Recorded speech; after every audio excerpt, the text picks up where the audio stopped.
বর্ণাঢ্য আয়োজনে রাজশাহী মেট্রোপলিটন পুলিশের ৩৩তম প্রতিষ্ঠাবার্ষিকী পালন করা হয়েছে। এ উপলক্ষে সকালে এমপি সদর দপ্তরে বেলুন ও পায়রা উড়িয়ে প্রতিষ্ঠাবার্ষিকীর অনুষ্ঠান উদ্বোধন করা হয়। পরে একটি বর্ণাঢ্য র্যালি বের করা নগরীর প্রধান সড়কগুলো প্রদক্ষিণ করে। র্যালি শেষে কেক কাটা ও আলোচনা সভা আয়োজন করা হয়। পুলিশ কমিশনার মোহাম্মদ আবু সুফিয়ানের সভাপতিত্বে আলোচনা সভায় উপস্থিত ছিলেন রাজশাহী বিভাগীয় কমিশনার খন্দকার আজিম আহমেদ, সারদা পুলিশ একাডেমির principal officer additional IGP Mir Rezaul Alam, Rajshahi range DIG Mohammad Shahjahan, Rajshahi জেলা প্রশাসক আফিয়া আক্তার, জেলা পুলিশ সুপার ফারজানা ইসলাম, র্যাব ৫ এর অধিনায়ক লেফটেন্যান্ট কর্নেল মাসুদ পারভেজ। কোনো উদ্যমে কাজ শুরু করছে। এখনও আমাদের কিছু সীমাবদ্ধতা আছে, আমরা আশা করি সেই সীমাবদ্ধতা আমরা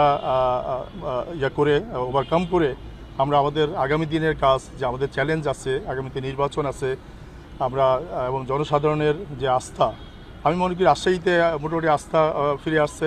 আমাদের পুলিশের মনোবলও এখন ফিরে আসছে পুরোপুরি, তারা সম্পূর্ণ সক্রিয়ভাবে কাজ করছে।